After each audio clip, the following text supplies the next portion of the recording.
Hello, it's Jay. I wanted to do a catch-up check-in with Black Leopard, Red Wolf. I have listened to this book on audio by Marlon James.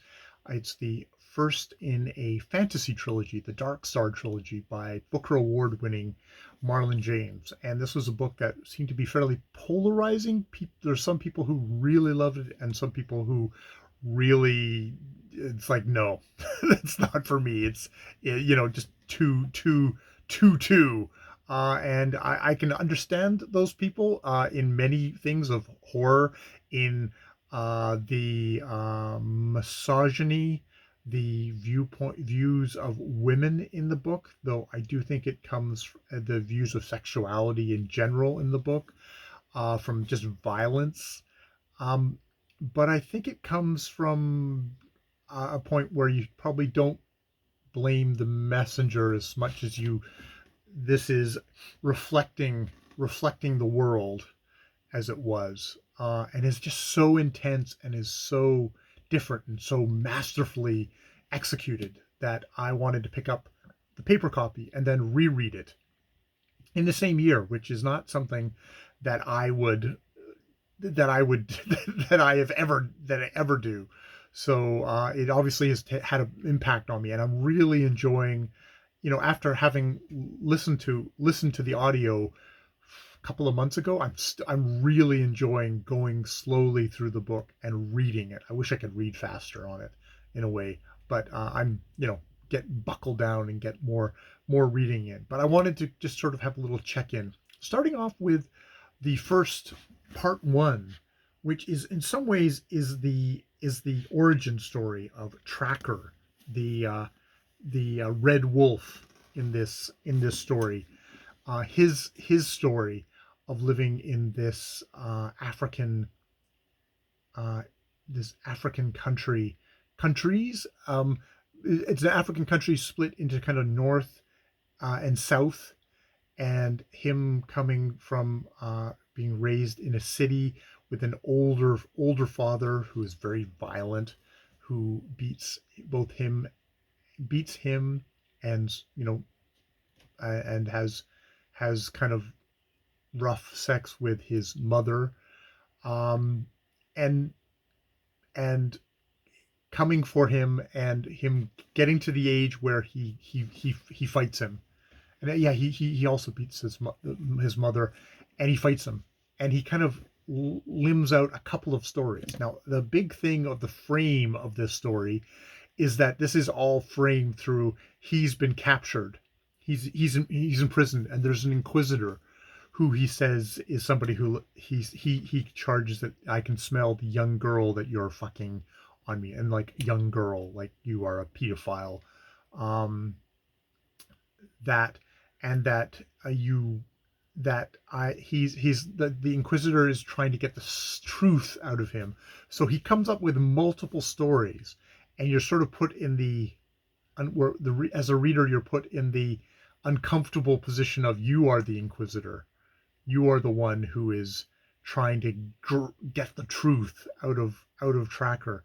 So he comes up with a couple of stories about how his father. It's like, did I hit him, and it turned him into an imbecile? Did I kill him, and left? There's he keeps on shooting different versions on you, and the Inquisitor at one point is very much like, well, what happened at this point? You left out this 4 years. What happened here? Like, trying to catch him out on the, like, you want to tell me this stuff, but tell me about this stuff, and then maybe it'll betray what you've been not saying about other stuff, because it starts off because it's all concentrated about a child, a boy, that at the beginning it says the child is dead, there is nothing left to know. And it's a boy that he will be hired to hunt, because as people continually tell him, I've heard you have a nose. Tracker can smell people. He's got a supernatural nose that can track people, know that they're alive or dead, and can track them across the country, know where they are. So you would think it would be impossible for anyone to escape him, though as we read in the book, that is actually hard. But yeah, so he either kills or or almost kills his father and escapes back to the coup, the river people where his father came from, or at least who he thinks is his father, because as he learns when he goes to his uncle that his father is actually his grandfather, who had his actual father was killed by the people across the river, and his grandfather took his mother and escaped to the city. And yeah, it's like my grandfather was fucking my mother. Um, and that's perhaps who I killed, and that there's a call for vengeance for his father. He should be going across the river to kill uh, the impala. I can't remember the kill them.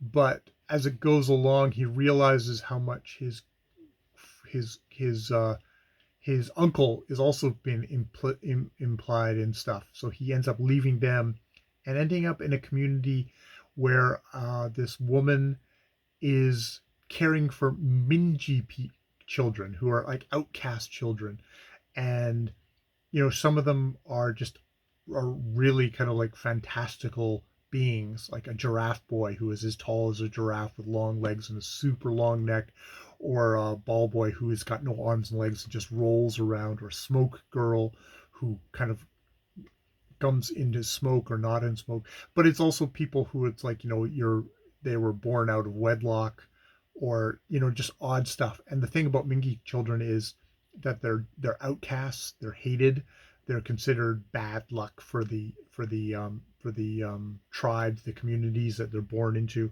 And they're also sold to witches and chopped up into pieces and used for magic.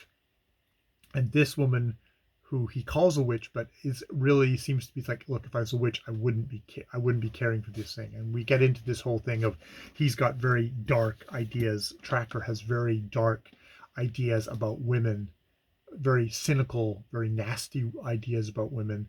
But the woman's like, no, and there's enough in the book that he says like, no, she's a good person. She's like, she hates witches. Indeed, her own sister is a witch, and so we have all that ends very tragically with a lot of those people killed, and apparently the this woman Sangoma, burned in her own hut, and done by the uncle whom he then has it out with, and he kills him, and betrayed by a friend he had gone to this thing with, but who got jealous because he meets in all of this the leopard, Black Leopard, who is either a man who can turn into a leopard or a leopard who can turn into a man, and that's never too clear, though it seems to be more the second. And it's a romantic is maybe not the right word, but a sexual, intense relationship. This is a book. I think Marlon James himself is a gay man, and this is not um, complicating things. It's not just like kind of straight men misogyny. This is like there's men being with men is just a sort of a thing that happens in this book, and it's accepted. I think about the countries of the continent of Africa being very kind of uh, straight, of being very kind of prescriptive, and being very can be very kind of homophobic and dangerous places at this point for gay people to live, with a lot of laws, persecuting them, as Western countries were 100% the same way. Um, you know, short as 50 years ago, it was illegal to be gay, 50 or maybe 60 years ago. So that's not coming from any point of moral superiority. It's just different places that we're in. And this is Marlon James imagining that is a thing of Christianity, of the Western Christianity being imposed upon, colonized upon, at the peoples of Africa. And before that, there was actually a far more open attitude towards that. It doesn't say this is a deeply corrupt and violent and freaky society in a lot of ways. In a lot of ways, it's not it's definitely not like sugarcoating. This is like a wonderful golden time. It's like this is brutal, intense time with plenty of monsters around, plenty of yeah, violence, murder, rape, uh, violence against children, violence against women. But you know, it just um, yeah, wow, grimdark, but from um, a way of just kind of like, okay, we're in this world. So he gets through that, and he's just like, okay, I have no family now. I have no name. He left his name behind when he killed what he thought was his father at the beginning, but it's like, yeah, I have no name, I have no thing, and I'm not gonna try and find revenge on the people across the way for killing my father because I don't have him anymore. And he and the Black Leopard go off, and that is sort of part one. And then, you know, I'll just do the I'll get myself up to page page one. Where am I at? I'm in 184, where we're in with the hyena women, who which in the first part there was some the hyenas who were getting snatching children and eating them, and they trap tracker and leopard, they came upon them and they killed the head hyena woman and drove them off. And that's they're coming back for him. They're coming back for him, and they do come back for him. But before that, uh, we get him meeting his. He left Leopard for a while, and then he came back to him in the city where they're getting hired to go search for this child. And it's slippery in there, where they're hired by a slaver who wants this boy back, and it's like, is it your boy? It's like, no, not my son. Is it a slave of yours? Not quite a son, a slave of mine. And you know, we go back and forth, and like, oh, we had him for a while, but then we didn't again. And it's all very confusing, and Tracker finds it all like, you're bullshitting me. I want to know what the hell's going on, until finally they get the story of a king who who brought his who wants his friend to become an elder, which he refuses at first, but he gets forced into it, and he becomes an elder, and takes a wife and becomes quite pious. But a lot of the other elders on the council are very corrupt, are taking younger girls as their uh, lovers or unwilling, um, you know, rape victims. A lot of that in here, who are taxing people, who like taxes aren't getting to the king. And yeah, this guy who's got a family now, you know, with daughters and a son, comes upon an elder uh, raping a young girl, kills him, and at which point he gets thrown in jail because he'd been battling with the king as well, going against him. The king had hoped this was going to be his man, but instead he becomes very devout and actually kind of battles against the king. So he gets tossed. He gets tossed in jail, and in the end, some dark men come for them, kill everybody, and like they're monsters. They're some kind of a vampire in a way, and they kidnap the son and kill. They're trying to kidnap the son. They kill everyone. They kill everyone else, including the man.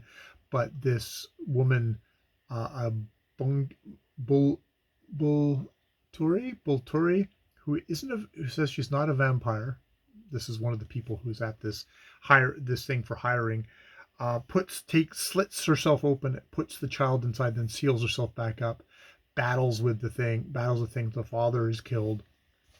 Um, then puts the son with a woman who was loyal to them, but ends up selling off the son as a child to some slavers, who, and it's too late, and he gets captured by these dark vampire people, and now they're want to search and find it, and Tracker's like, I really don't want to do this. It's like, you guys are, there's a old woman who's writing in runes who's like, are you like a witch? And she's like, no. And it's like, is it the Sangoma again? I don't know. And there's an Ogo who is sad. So is sad Ogo, a giant man.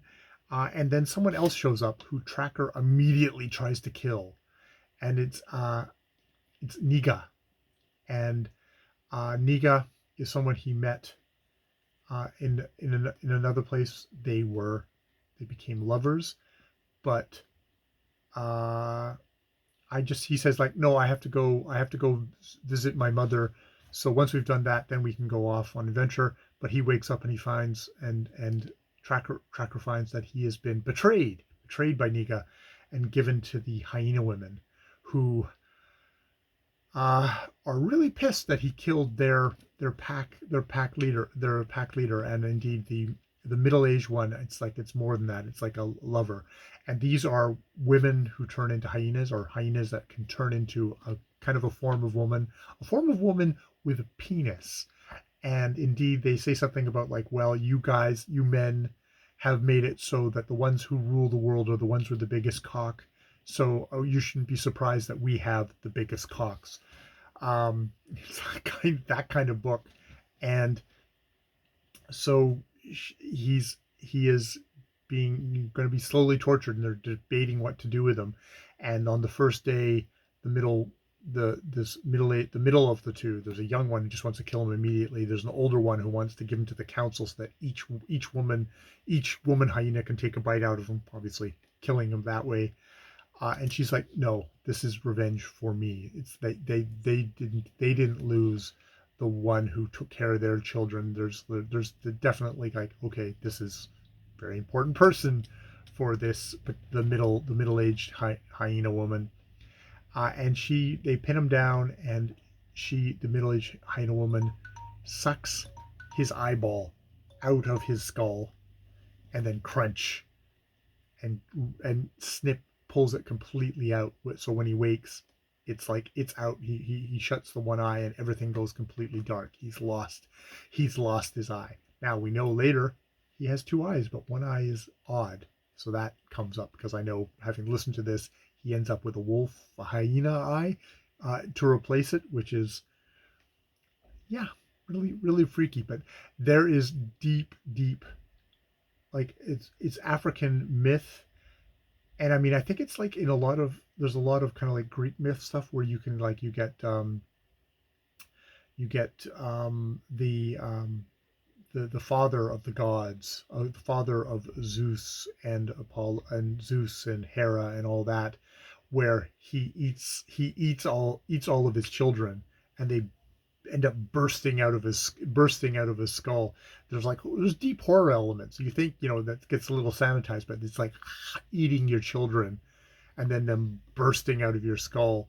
It's like there's that kind of horror elements that Marlon James is really good at getting at, of uh, deeply terrible, dark crap going on here. It's funny. It's one of these things I was thinking about. It's like, who could I actually recommend this book? And I was thinking about just about Plagued by Visions, Juan, as maybe like, somebody who likes extreme fiction.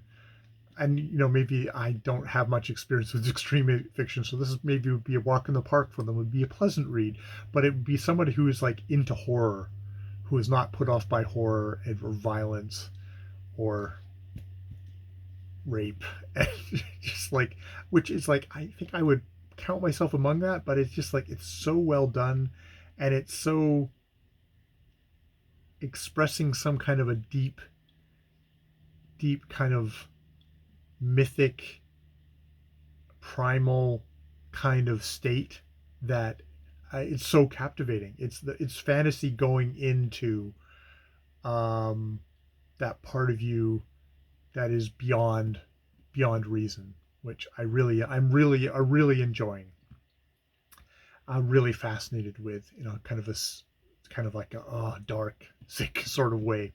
All right, I will leave it there. That brings me, I think, up to date for what I have at the moment. I could talk about more stuff. I could talk about the story of him going into the underworld to rescue a kind of a hapless king who was trying to escape a queen. Um, Various other stories. It's like it's rich and deep work. I'm yeah. Wow. I can see why. I think it's Steve Donahue kept on going on about it, and that's why I decided, okay, I will try it. I'm so happy I did. Because other reviews, even the positive ones, have been a little bit more lukewarm, and it's like, no, no, this is the shit. This is really the shit. There's a whole bunch of shit, piss, and vomit and cum in this book as well. Really is played by vision kind of book. I he's somebody who I don't watch his videos enough, and I should watch his videos to see if this has come on his radar and what he's maybe thought about it. All right, I will leave it there. More videos later.